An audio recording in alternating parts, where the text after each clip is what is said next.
Buongiorno, I am Chef Chris with Cosentino's Kitchen, and today we're going to make an excellent vegetarian lasagna. This was actually submitted to us by one of our employees, our Director of Market Operations, Shannon. So thank you very much for this recipe, it's delicious. Let's get started.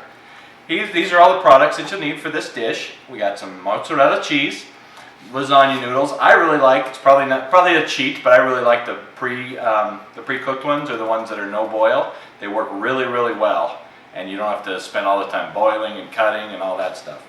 We have Parmesan cheese, gotta have Parmesan cheese. Some zucchini. What I did is I sliced them on the bias and then roasted them in the oven so they're cooked and they're a little soft. And then we have some delicious cremini mushrooms, also sliced, and these I sauteed in a little bit of olive oil. And of course, the star of our dish, the Artichoke Cosentino's Kitchen pasta sauce. We have 4 different varieties, but the artichoke is the best one for this dish. So we're going to take our pan. This is a hotel pan. It's a 1/3 pan, but if you want to use a dish, whatever dish you have at home, that works fine.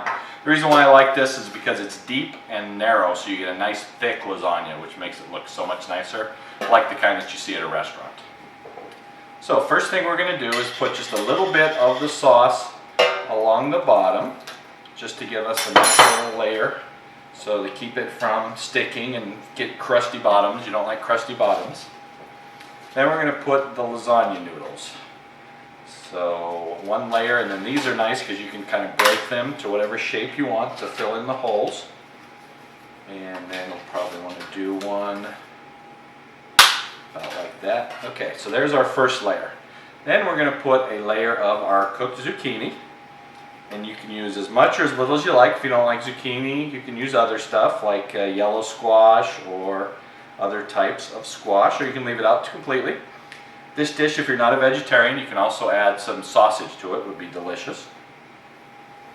So we'll go 1 layer of zucchini, and then on top of that layer we're going to add our mushrooms. So let's get the zucchini down, 1 full layer.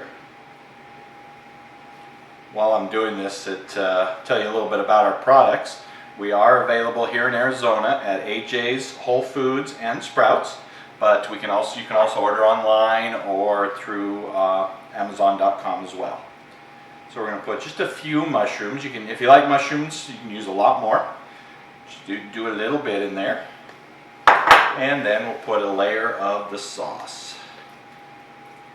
And this, like I said, this is the artichoke. If you're not into artichokes, the tomato basil works great. If you like lots of mushrooms, the mushroom sauce is delicious as well.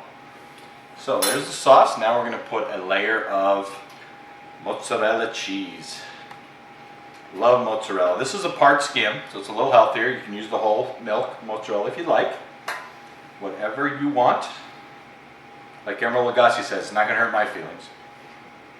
So that's the first layer. And then we just repeat, and we have a beautiful lasagna. And then once we're done, we're going to finish it with a little bit of Parmesan cheese on the top. Oh, am I kidding? A lot of Parmesan cheese on the top. Make sure we get a nice coat. And that is our finished product. So what we want to do is take a little bit of aluminum foil, wrap it up, and then we're going to throw it in a 375-degree oven for 40 minutes. And then we'll take it off and cook it for an additional 15 minutes without the top on it. Here's our final product. Buon appetito!